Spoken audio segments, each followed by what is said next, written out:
Okay, G, pasok!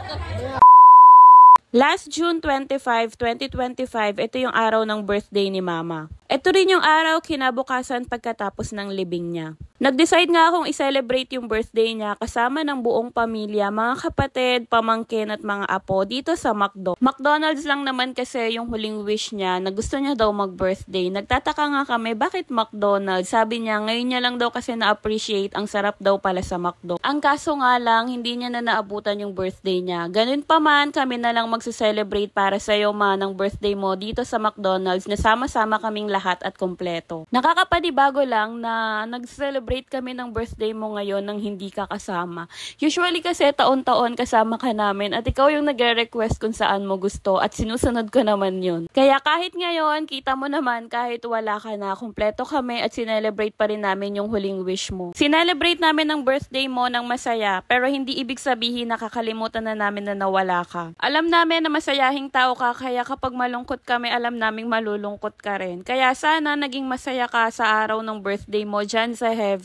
Nadagdagan na naman yung guardian angel ko. Siguro naman lalakas na ako nito kay Lord dahil may magpapaabot na ng mga prayers ko sa kanya. At sana nagkita na rin ang mama at papa ko dyan sa langit. Sorry, naiyak ako. Sabi nga ni Father sa funeral mass ni mama, may dahilan kung bakit maaga akong iniwan ng mga magulang ko. Ayun, ay dahil tiwala na raw yung mga magulang ko na kaya ko nang mag-isa. Siguro daw kasi alam ng mga magulang ko na responsable akong tao na kahit iwanan nila ako ay kayang-kaya ko nang mabuhay mag-isa. Pero sa totoo lang, hindi pa. Syempre, kailangan ko pa rin sila kahit malaki na ako, kahit meron na akong sariling pamilya. Pero syempre, iba pa rin yung may magulang ka sa tabi mo na natatakbuhan mo kapag may problema ka, na may nagko-comfort sa'yo kapag malungkot ka. At syempre, kasamang nagsiselebrate kapag may achievement ka. Wala akong kapatid pero ni minsan hindi ako nakaramdam ng lungkot dahil sa dami ng mga pinsan kong nakapalibot sa akin at mga pamilya. Lalo na sa ganitong klase ng mga pangyayari. Hindi ko naramdamang mag-isa ako. Kaya hindi ko talaga alam kung kakayanin ko to nang wala silang lahat. Kaya maraming salamat sa buong pamilya ko. At anyways, bago pa natin tuluyang mapaiyak si Kuya Zion, kinantahan na nga namin ng happy birthday si Mama.